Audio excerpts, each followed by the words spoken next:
Before diving into this incredible story, remember to subscribe to the channel and turn on notifications. Here, every story has something to say, and you won't want to miss a single one. The supermarket was packed that morning.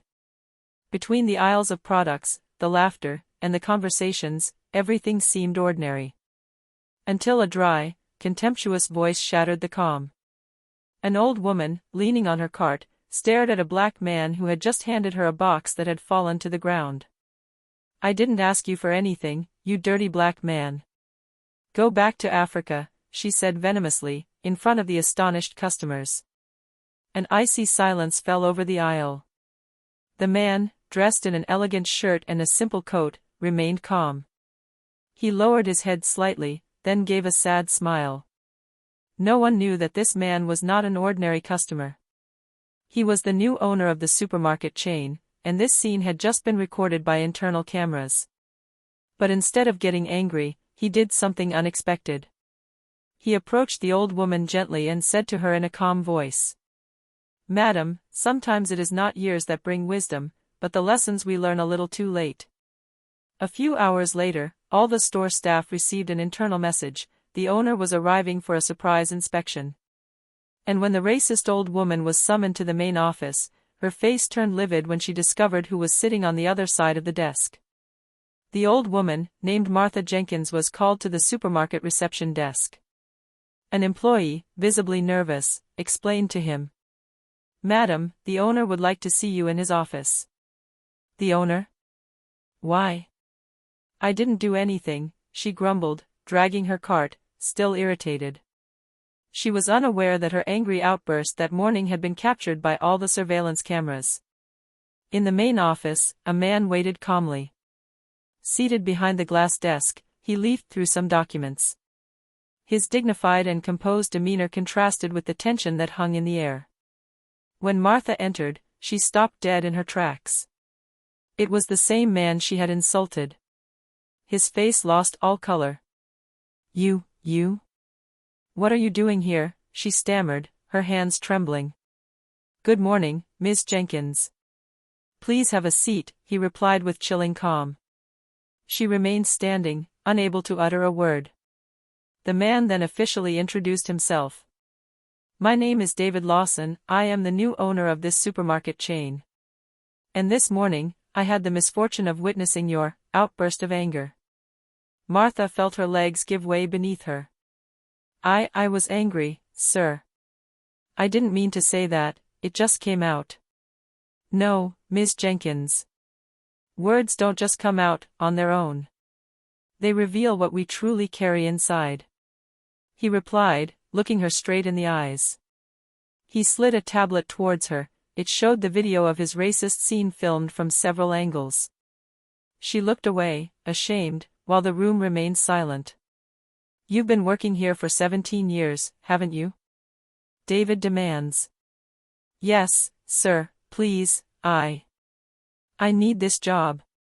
He looked at her for a long time, then said, "You're going to keep your job. But not for the reasons you think." She looked up, surprised. "You will keep your job, because I want you to get to know those you judge without knowing them. Starting tomorrow, you will be assigned to our diversity training program. You will work under the supervision of a woman you have already insulted." "What? You can't do that." "I can. And I just did it," he replied firmly. David Lawson stood up, walked around the desk, and added calmly, "Ms. Jenkins, you wanted to humiliate a man because of the color of his skin. Today, you will learn what dignity is.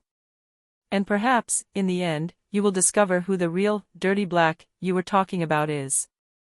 She remained there, frozen, while he left the office without another word. The weight of shame had only just begun to fall upon her.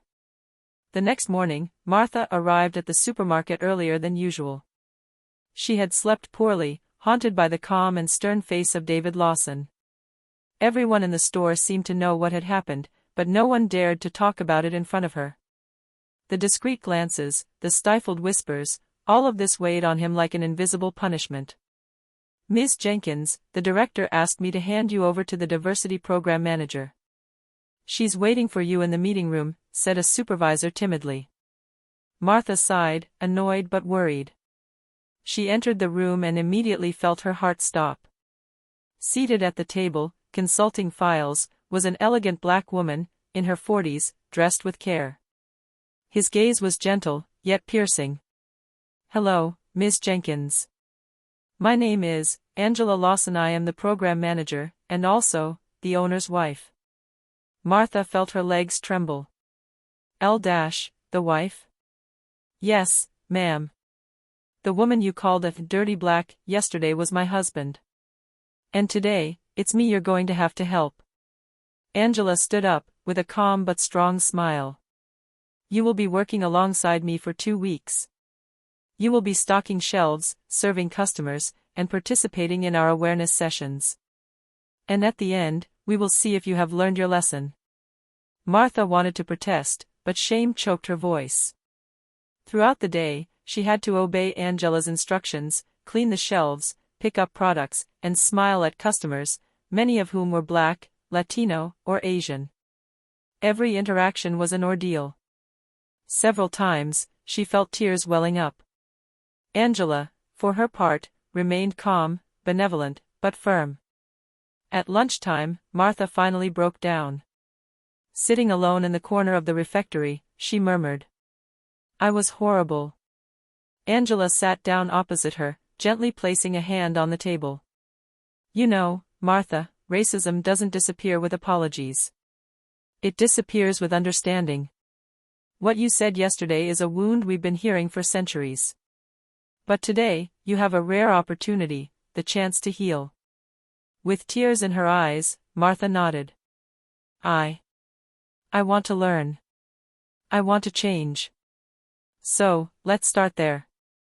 Angela replied with a slight smile. That day, for the first time, Martha no longer saw a color, but a woman. And deep in his heart, a crack had opened, the one through which the light of consciousness would finally pass. 2 weeks had passed. Martha had changed, slowly but profoundly. Each day spent with Angela Lawson had forced her to confront herself, to understand the suffering her words had caused, and to discover the dignity of those she despised without reason. She no longer saw the clients as them and us. She simply saw them as people. Busy mothers, laughing children, tired men, ordinary lives, all like hers. But that morning, an unexpected scene would prove to everyone, and to herself, that Martha Jenkins was no longer the same woman. A black customer, a young mother with 2 children, was waiting at the checkout. Behind her, a man in his 60s was muttering loudly. PFFF, another one of those women who live off welfare. They buy everything with our taxes. Several customers looked away. But this time, Martha did not hesitate. She dropped the basket she was holding and approached the old man. "Sir, I ask you to be quiet immediately," she said firmly. "Excuse me? What business is it of yours?" he replied mockingly. "I'm not concerned about decency. You don't know this woman, and you have no right to judge her. If you can't respect others, you can leave this store." Silence fell. The young mother, visibly moved, lowered her head, discreetly wiping away a tear. Angela, who was observing the scene from a distance, felt a smile of pride appear on her face. The man grumbled something and left the line, humiliated by the disapproving looks around him. Martha then turned to the customer. "I am truly sorry, ma'am, for what he just said, and for everything I may have said in the past." The woman nodded, touched. "Thank you. It's rare that people defend us." A little later, in the owner's office, David Lawson watched the scene recorded by the cameras, the same calm smile on his lips. Angela entered, meeting his knowing glance. "You see, David?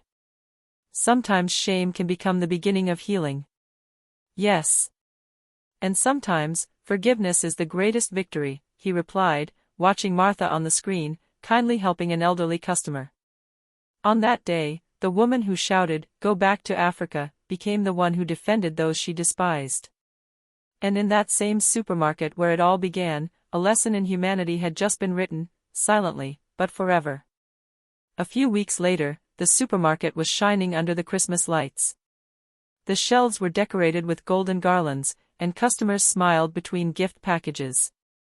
Martha, dressed in her red uniform, was tidying the toy shelves with a calm she had never known before. She was no longer the same woman. His colleagues had noticed. His tone, his gaze, his way of helping customers, everything had changed. And yet, she remained haunted by a single question: had the Lawson couple truly forgiven him? As she finished her shift, the voice over the microphone announced, "Ms. Jenkins is asked to report to reception." A little worried, she went there. And when she arrived, she saw them. David and Angela Lawson stood there, smiling, each holding a small basket. "Hello, Martha," said Angela gently. Mrs. Lawson," she replied timidly. She lowered her eyes, ashamed despite everything she had done to redeem herself. David approached and took a small box out of the basket. "This is for you. A simple gesture, to let you know we've seen your efforts." Martha took the box, her hands trembling. Inside, a handwritten card read, "True change is not proven by words, but by actions. And you have proven that the heart can rebuild itself.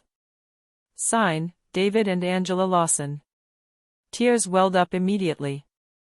"I don't deserve any of this, after what I said, what I did," she murmured. Angela took his hand. "Forgiveness is not earned, Martha. It is received when the heart is ready to receive it." David added with a serene smile, "You had the courage to change. That's much rarer than people think." Martha burst into silent sobs.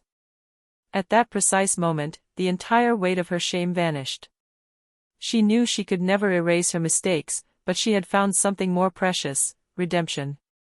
As she left the store, Angela turned to her husband. "Do you think she'll be okay now?"